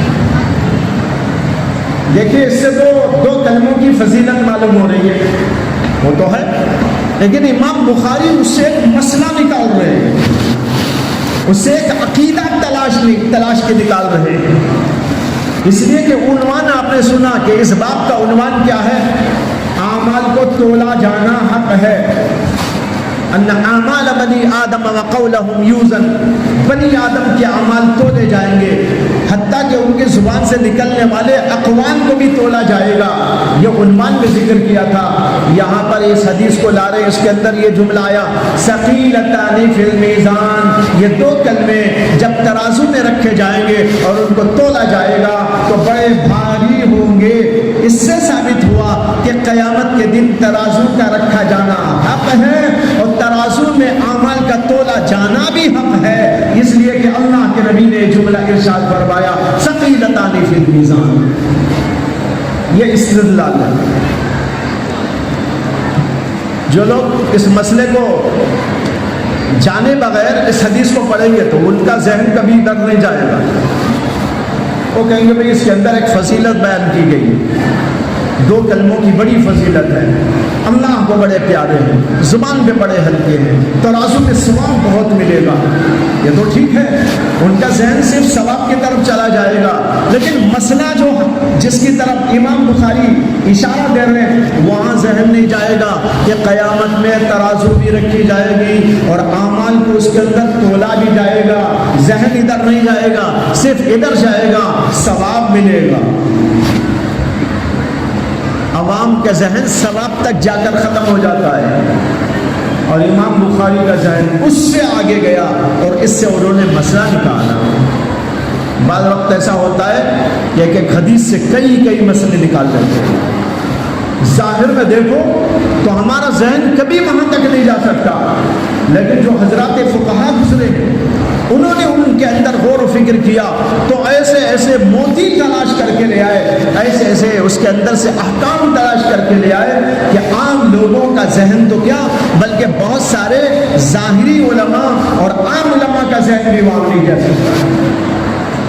امام اعظم ابو حنیفہ رحمۃ اللہ علیہ کے استاد تھے، ان کا نام تھا امام شعبی. ایک بار ایک آدمی ان کی خدمت میں آیا اور ایک مسئلہ پوچھا تو انہوں نے اس کا جواب دیا. وہ آدمی کہنے لگا کہ حضرت میں ابو حنیفہ کے پاس بھی گیا تھا، ان سے بھی یہ مسئلہ میں نے پوچھا، لیکن انہوں نے تو دوسرا جواب دیا ہے، وہ جواب نہیں دیا جو آپ نے دیا ہے. امام ابو حنیفہ شاگرد ہے، امام شعبی استاد ہے ان کے. انہوں نے کہا اچھا ایسا انہوں نے جواب دیا، ٹھیک ہے وہ جب آئیں گے تو میں پوچھوں گا. وہ آدمی چلا گیا. اس کے بعد جب ابو حنیفہ رحمۃ اللہ علیہ اپنے استاد کی خدمت میں حاضر ہوئے تو امام شعبی نے ان سے پوچھا کہ ارے بھائی ایک آدمی آیا تھا، اس نے مسئلہ پوچھا اور یہ بھی بتایا کہ آپ سے بھی اس نے مسئلہ پوچھا اور آپ نے اس کا یہ جواب دیا. انہوں نے کہا جی حضرت میرے پاس آیا تھا وہ آدمی، میں نے جواب اسے دیا. تو امام شعبی نے کہا کہ یہ جواب تم نے کہاں سے نکالا، یعنی اس کی دلیل کیا ہے، کون سی دلیل سے تم نے یہ مسئلہ نکالا؟ تو امام ابو حنیفہ کہنے لگے اخذتہ بما قد حدثتنا یا شیخ عن فلاں عن فلاں عن فلاں عن فلاں عن فلاں قال رسول اللہ صلی اللہ علیہ وسلم. یعنی یوں کہا کہ حضرت میں نے یہ مسئلہ اس حدیث سے نکالا ہے جو خود آپ نے میرے سے بیان کیا تھا اور آپ سے آپ کے فلاں استاد نے بیان کیا تھا اور ان سے ان کے فلاں استاد نے بیان کیا تھا، ان سے فلاں صحابی نے بیان کیا تھا، ان سے رسول اللہ نے بیان کیا تھا، اس حدیث سے میں نے نکالا. امام شعبی دنگ رہ گئے، کہنے لگے اوفو یہ حدیث جو تم بیان کر رہے ہو واقعی میں نے بیان کی تھی اور یہ حدیث میں اس وقت سے جانتا ہوں جب سے کہ تمہارے ماں باپ کا ملن بھی نہیں ہوا، یعنی شادی بھی نہیں ہوئی. جب ان کی شادی ہی نہیں ہوئی تو تمہارا کیا وجود، تم دنیا میں آئے ہی نہیں تھے۔ اس وقت سے میں حدیث جانتا ہوں، لیکن کبھی میرا ذہن اس مسئلے کی طرف اس حدیث میں نہیں گیا جو تمہارا ذکر گیا۔ یہ ہے فقہا۔ اسی موقع پر حضرت امام شافعی نے جملہ استعمال کیا، تاریخی جملہ بن گیا۔ انہوں نے کہا نحن السیادلہ وانتم الاطباء۔ انہوں نے کہا بھئی ہماری مثال تو ایسی ہے جیسے کیمسٹ کی دکان میں دوائیاں سجا کے آدمی بیٹھا ہے، ہزاروں دوائیوں کی دکان ہے، لیکن کیمسٹ کی دکان میں بیٹھنے والے کو کیا خبر کون سی دوا میں کیا ہے۔ ہماری مثال تو ایسے حدیثوں کا ذخیرہ تو ہمارے پاس میں ہے، لیکن کون سی حدیث میں کیا مسئلہ ہے، کون سی حدیث میں کیا نکتہ ہے، کون سی حدیث میں کیا اسرار ہے، کیا حقائق و معارف ہے، یہ تو تم جانتے ہو۔ تمہاری مثال ڈاکٹر جیسی ہے، ہماری مثال دوائیوں والے آدمی کی طرح۔ واقعی عجیب و غریب جواب دیا، انہوں نے جملہ استعمال فرمایا۔ تو بھائی اچھا مجھے ایک بات اور یاد آ گئی۔ ایک امام گزرے ہیں، ان کا نام ہے امام قطانی رحمۃ اللہ علیہ، قطانی۔ انہوں نے ایک چھوٹی سی حدیث سے 400 مسئلے نکالے۔ ایک چھوٹی حدیث اور وہ بخاری میں موجود ہے، اس سے انہوں نے 400 مسئلے نکالے۔ حدیث کیا ہے آپ کو سنا تو تعجب میں پڑ جائیں گے آپ۔ حدیث یہ ہے کہ حضرت انس بن مالک رضی اللہ عنہ کہتے ہیں کہ اللہ کے نبی علیہ السلام ہمارے گھر آیا جایا کرتے تھے۔ میرا ایک بھائی تھا جس کا نام ابو عمیر تھا، اور اس نے ایک پرندہ جس کا نام نغیر یعنی ببول، وہ پرندہ وہ پال کے رکھا ہوا تھا پچھلے میں۔ اللہ کے نبی علیہ السلام آتے جاتے تھے، دیکھتے تھے اور اس سے کھیلتے بھی تھے۔ ایک بار اللہ کے نبی تشریف لائے تو میرے بھائی ابو عمیر کو دیکھا کہ اس کے ہاتھ میں وہ پنجرا بھی نہیں ہے، وہ نغیر پرندہ بھی نہیں ہے۔ اللہ کے رسول نے ان سے یوں جملہ استعمال کرتے ہوئے کہا یا ابا عمیر ما فعل النغیر۔ اتنا سا جملہ، یا ابا عمیر، ارے ابو عمیر تمہارا پرندہ نغیر کیا ہو گیا۔ اتنے سے جملے سے امام قطانی نے 400 مسئلے نکالے ہیں۔ ہماری عقل کبھی جا سکتی؟ اللہ اکبر۔ بہرحال میں آپ کو بتا رہا تھا تاکہ ہمارے دل میں بزرگوں کی عظمت آ جائے۔ آج بڑے عجیب و غریب قسم کے حالات چل رہے ہیں۔ کوئی کہتے ہیں بھائی تم ابو حنیفہ کو کیوں مانتے ہیں، تم فلاں کو کیوں مانتے ہیں، ہم تو حدیث موجود ہے، ہم خود دیکھ لیں گے، ہم خود عمل کر لیں گے، بخاری موجود ہے۔ لیکن بھائیوں بخاری تو موجود ہے، قرآن بھی موجود ہے، لیکن تمہارے پاس وہ عقل موجود نہیں ہے جو عقل ابو حنیفہ کو اللہ نے دی، جو تفقہ کا مادہ امام شافعی کو دیا تھا، جو تفقہ کی اور بصیرت کی بات اللہ نے امام احمد کو عطا کی تھی، جو امام بخاری کو عطا کی تھی، یہ آپ کے پاس نہیں ہے، اس لیے ہمیں ان کی تقلید کرنی پڑتی۔ بہرحال بات لمبی ہو جائے گی، میں اختصار ہی کو پیش نظر رکھ کے چل رہا ہوں۔ تو ایک بات یہ عرض کرنی تھی کہ امام بخاری نے اس حدیث سے جو مسئلہ نکالا وہ کیا ہے کہ یہاں اللہ کے نبی کہتے ہیں ثقیلتان فی المیزان۔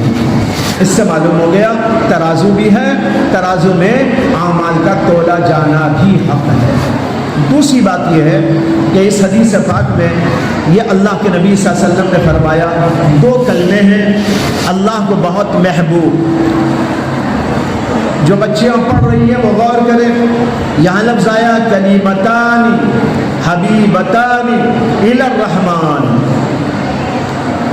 حبیب کے معنی ہم محبوب کے ہیں، یعنی اللہ کو 2 کلمے پسند ہیں، بڑے محبوب ہیں، بڑے پسندیدہ ہیں۔ تو حبیب بمانے محبوب۔ دوسری بات یہ سمجھنے کی ہے کہ کلیمتان کا لفظ آیا، آپ نے ابن حاجب کی کافیہ اگر پڑھی ہو تو اس میں، یا اگر آپ نے ہدایت النحو پڑھی ہو تو اس میں کلمے کی تعریف پڑھی ہوگی الکلمۃ لفظ وضع لمعنی مفرد، لیکن یہاں ذہن میں وہ رکھ کر نہ سمجھنے کی کوشش کریں. یہاں کلمے کے معنی وہ کلمے نہیں جو آپ نے ہدایت النحو میں بھی کافیہ میں پڑھے ہیں. یہاں کلمے کے معنی کلام کے ہیں. نحوی اصطلاح میں کلمے کے معنی الگ، کلام کے معنی الگ ہے. لیکن لغت عرب میں کلمہ بمعنی کلام ہوتا ہے. کلیمتن ہوا قائلها، قرآن میں آیا ہے کلیمتن ہوا قائلها. ایک جگہ کبورت کلیمتن، کبورت کلیمتن. یہاں کلمہ بمعنی کلام ہے. کلام کلمہ کلام ہی کو کہتے ہیں. یہاں یہی مراد ہے. کلمے یعنی دو جملے ایسے ہیں جو اللہ کو بہت محبوب ہیں، بہت پسندیدہ ہیں. پھر کہاں خفیفتان علی اللسان. یہ دو کلمے زبان پر ہلکے پھلکے ہیں. یہ اس لیے فرمایا کہ کوئی آدمی پہلا جملہ سن کر ڈر نہ جائے کہ اللہ کے نبی کہتے ہیں دو کلام ایسے ہیں، دو جملے ایسے ہیں جو اللہ کو بہت محبوب ہے، رحمان کو بہت محبوب ہے. اللہ کو جو محبوب ہو کتنے بھاری ہوں گے. ہم شاید پڑھ نہ سکتے ہوں، اس کا بوجھ ہم اٹھا نہ سکتے ہوں. اللہ کے نبی نے کہا ڈرو مت، خفیفتان علی اللسان. پڑھنے میں زبان پر بہت ہلکے پھلکے ہیں، اس لیے اس کا ورد رکھا کرو، اس کو پڑھا کرو. صبح میں شام میں اس کا ذکر کیا کرو. کہیں ایسا نہ ہو کہ غفلت میں مبتلا ہو جاؤ. یہ پسندیدہ کلمات تمہاری زبان پر چلتے پھرتے اٹھتے بیٹھتے جاری رہنا چاہیے. ڈرو مت کہ بہت بھاری ہے، بلکہ بہت آسان ہے. جب اللہ کے نبی نے کہا خفیفتان علی اللسان، ہو سکتا ہے کسی آدمی کے ذہن میں یہ اشکال پیدا ہو جائے جب اتنے ہلکے پھلکے ہیں تو ثواب بھی شاید ہلکا پھلکا ملتا ہوگا. چھوٹے کام کا ثواب چھوٹا، بڑے کام کا ثواب بڑا. اب یہ اتنا چھوٹا کام ہلکا پھلکا، سبحان اللہ بھی ہم نے سبحان اللہ العظیم چلتے پھرتے اٹھتے بیٹھتے پڑھنا ہے، ہلکے پھلکے ہیں تو شاید ثواب بھی تھوڑا بہت ملتا ہوگا. اللہ کے نبی نے کہا نہیں، ثقیلتان فی المیزان. جب ترازو کے پلڑے میں اس کو رکھا جائے گا، تولا جائے گا، بڑا اجر و ثواب ملے گا اسے کہ بڑے بھاری کلمات ہیں. ایک ہوتا ہے لفظ کے اعتبار سے کسی کا ہلکا پھلکا ہونا، لیکن معنی کے اعتبار سے وہ بھاری ہو سکتا ہے. چنانچہ کلمات لفظ کے اعتبار سے تو بڑے ہلکے پھلکے ہیں، لیکن اپنے معانی کے اعتبار سے بڑے زبردست ہیں. اب میں آپ کو یہ بتاؤں زبردست کیسے ہیں.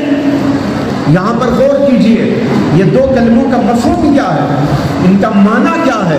اس میں اللہ کے نبی کہتے ہیں ایک جملہ ہے سبحان اللہ و بحمدہ، اور دوسرا جملہ ہے سبحان اللہ العظیم. تمام بیٹھی ہوئی عورتیں، خواتین حضرات اس پر توجہ دیں. پہلا جملہ ہے سبحان اللہ و بحمدہ. سبحان کے معنی آتے ہیں پاکیزگی بیان کرنا. سبحان اللہ کا معنی ہوا میں اللہ کی پاکی بیان کرتا ہوں، یا میں اللہ کی پاکی بیان کرتی ہوں. عورت ہے تو کرتی ہوں، مرد ہے تو کرتا ہوں. سبحان اللہ. اس کے پہلے ایک لفظ موجود ہے، بچیاں سمجھے، سبحت سبحان اللہ. یہ مصدر ہے سبحان اللہ. اس کا معنی کیا ہے؟ پاکی بیان کرنا. بعض لوگ نام رکھ لیتے ہیں عبد السبحان، پتہ نہیں کہاں سے چلا ہے رواج الٹا. بھائی عبد السبحان کوئی نام نہیں ہے، یاد رکھو، غلط نام ہے. سبحان نام رکھ سکتا ہے، عبد السبحان نام نہیں رکھ سکتا، اس لیے کہ سبحان اللہ کا کوئی نام نہیں ہے. اس کے معنی تو کیا ہے؟ پاکی بیان کرنا. اب پاکی بیان کرنا، اب اس کے ساتھ شروع میں لگا دیے عبد، تو اس کے معنی کیا ہوئے؟ عبد السبحان، پاکی بیان کرنے کا بندہ. ارے بھائی رحمان کے بندے بنو، رزاق کے بندے بنو، رحیم کے بندے بنو، علیم کے بندے بنو، یہ تو آپ کہہ سکتے ہیں۔ عبد الرحمن، عبد الرحیم، عبد الرزاق، عبد اللہ، یہ سب اللہ کے نام ہیں۔ کوئی اللہ کا ذاتی نام ہے جیسے عبداللہ اللہ، اور جیسے اور کوئی دوسرے جو نام ہیں وہ اللہ کے صفاتی نام ہے، اس کے اوپر عبد لگا سکتے ہیں، لیکن سبحان پر عبد لگانے کا کوئی معنی کوئی مطلب نہیں ہے، اس لیے کہ وہ اللہ کا نام ہی نہیں ہے۔ تو اب آپ سمجھ گئے سبحان کے معنی کیا؟ پاکی بیان کرنا۔ اس کے شروع میں ایک لفظ ہوگا جو محذوف ہے، سبحت سبحان اللہ، میں اللہ کی پاکی بیان کرتا ہوں۔ اللہ کی پاکی بیان کرنا، پاکی بیان کرنے کا معنی سمجھیے کیا؟ پاکی بیان کرنے کا معنی ہے میں اللہ کو تمام عیبوں سے منزہ کہتا ہوں۔ اللہ میں کوئی عیب نہیں، اللہ میں کوئی کھوٹ نہیں، اللہ بے عیب ذات ہے، اللہ تو کمال ہی کمال رکھنے والی ذات ہے، اس کے اندر کسی قسم کا کوئی عیب موجود نہیں ہے، اس لیے میں اللہ کی پاکی بیان کرتا ہوں، وہ بے عیب ذات ہے۔ یہ ہوا سبحان اللہ کا معنی، وہ بھی حمدہ ہی اس کے ساتھ جڑا ہوا ہے، وہ حالیہ بھی ہو سکتا ہے، بچیاں سمجھیں گی اسے، اس حال میں کہ میں اللہ کی حمد کے ساتھ اس کی تسبیح اور پاکی کو ملاتا ہوں یا ملاتی ہوں۔ حمد کے معنی ہے تعریف کرنا، اور تعریف کرنے کا مطلب ہوتا ہے کسی کے کمال کو دیکھ کر اس کی تعریف کی جاتی ہے۔ مثلا آپ نے دیکھا ماشاءاللہ کیا اچھا ہے، کیا خوبصورت ہے، کیا بہترین ہے، کیسا اچھا عالم ہے، اس کا حافظہ کتنا قوی ہے، فلاں اور فلاں اس کے اندر کمال موجود ہے، وہ دیکھ کر جب تعریف کرتے ہیں تو اس کو کہتے ہیں عربی میں حمد۔ اللہ کی پاکی بیان کرنے کے ساتھ اللہ کی حمد کرنے کا مطلب ہوا کہ اللہ میں تمام کمالات موجود ہیں۔ دو باتیں ہو گئی، اللہ میں عیب کچھ نہیں، کمالات سب موجود ہیں۔ یہ معنی ہوا سبحان اللہ و بحمدہ کا، میں تسبیح اور پاکی بیان کرتا ہوں اللہ کی کہ اس میں کوئی عیب نہیں، وہ بحمدہ ہی، لیکن اس کے اندر سارے کمالات ہیں، اس لیے میں اس کی حمد و تعریف بیان کرتا ہوں۔ اللہ میں کوئی عیب نہیں، کمال پورے کے پورے موجود ہے۔ جتنا کمال آپ کو دنیا میں کہیں بھی نظر آتا ہو، حسن نظر آتا ہو، جمال نظر آتا ہو، کوئی کمال نظر آتا ہو، کوئی علمی چیز نظر آتی ہو، کوئی اور قسم کا کمال نظر آتا ہو، یہ سارے کا سارا کمال اللہ سے نکل کر دنیا میں آیا ہے، ہمارا کوئی کمال نہیں۔ سورج اگر حسین ہے، سورج اگر روشن ہے، اس کا کوئی کمال نہیں، وہ اللہ نے اس میں ڈالا ہے۔ اگر کوئی انسان بڑا خوبصورت ہے، کوئی عورت بڑی خوبصورت ہے، اسے ناز نہیں کرنا چاہیے میں خوبصورت ہوں۔ ارے تیرے اندر کیا ہے؟ اللہ تیرے اندر وہ نہ رکھتا تو خوبصورت کہاں سے ہو جاتا؟ تو خوبصورت کہاں سے ہو جاتی؟ تیری خوبصورتی اللہ کی عطا کردہ ہے، اصل خوبصورتی تو اللہ کے اندر ہے، وہاں سے ٹپک کے یہاں ذرا سا آ گیا۔ پھول بڑے حسین و خوبصورت ہے، لیکن پھولوں کی کیا مجال کہ وہ خوبصورت بن جاتے؟ اگر ان میں کوئی حسن ہے، اس میں خوبصورتی ہے، وہ اللہ کی عطا کردہ ہے۔ لہذا معلوم ہوا سارا کمال جو دنیا میں نظر آ رہا ہے، سارا حسن جو دنیا میں نظر آ رہا ہے، سارا جمال جو دنیا میں نظر آ رہا ہے، سارا علم جو دنیا میں نظر آ رہا ہے، یہ علماء موجود ہیں، یہ سائنٹسٹ موجود ہیں، یہ ڈاکٹرز موجود ہیں، یہ ایکسپرٹس موجود ہیں، اور بہت سارے علوم و فنون کے ماہر موجود ہیں۔ ان سب کو دماغ سے نکال دینا چاہیے، یہ ہمارا کمال ہے نہیں، اللہ کا کمال ہے، اس نے تمہارے اندر رکھ دیا ہے۔ تمہارا کیا کمال؟ وہ چھین لے تو تم جاہل ہو۔ یہ ایسا ہی ہے جیسے ایک جگہ پر ایک بلڈنگ بنی ہوئی، بڑی عالی شان، بڑی ہی زبردست خوبصورت۔ ایک آدمی وہاں گیا، وہ بلڈنگ کہنے لگی ہے کوئی میرے جیسا؟ ہے کوئی بلڈنگ میرے جیسی؟ دیکھ میری خوبصورتی، دیکھ میرا کمال۔ وہ آدمی کہنے لگا تیرا کیا کمال ہے، تو اینٹ و پتھر ہے۔ اگر یوں ہی پڑی رہتی لوگ لات مار کے چلے جاتے، لیکن کسی بنانے والے نے ڈیزائننگ کی، کسی سائنٹسٹ نے اس کو جوڑا، کسی معمار اور کسی انجینئر نے تجھ کو جوڑ کر، وہ پتھروں کو جوڑ کر، وہ سیمنٹ کو جوڑ کر، وہ کنکریوں کو جوڑ کر، وہ ٹکڑوں کو جوڑ کر، ادھر ادھر پڑی ہوئی چیزوں کو جوڑ کر تیرے اندر یہ کمال پیدا کیا۔ کمال اس انجینئر کا ہے، تیرے اندر کوئی کمال نہیں۔ اسی طرح بھائی ہمارے اندر کوئی کمال ہے تو سوچو، ہمارا کمال نہیں، اللہ نے رکھا ہے۔ اس لیے اگر خدا نہ بناتا تو کہاں سے کمال آ جاتا؟ یہ مضمون ہے جو اس میں سمجھایا جا رہا ہے۔ سبحان اللہ، اللہ میں کوئی عیب نہیں، ساری دنیا میں عیب ہے، سورج میں بھی عیب ہے، چاند میں بھی عیب ہے۔ ذرا چاند کے اندر گھور کے دیکھو، اس میں بھی ذرا ٹپکا نظر آتا ہے، غور سے کبھی دیکھ لیجئے، اس کے اندر بھی ذرا سا ایک ٹپکا نظر آتا ہے، داغ نظر آتا ہے۔ اللہ نے سب میں داغ رکھ دیا، ہر انسان عیب دار، ہر مخلوق عیب دار۔ اگر چلو کوئی بھی عیب نہ ہو تو اس سے بڑا کیا عیب کے مرنے والے تو ہیں ہی، ہے نا بھائی؟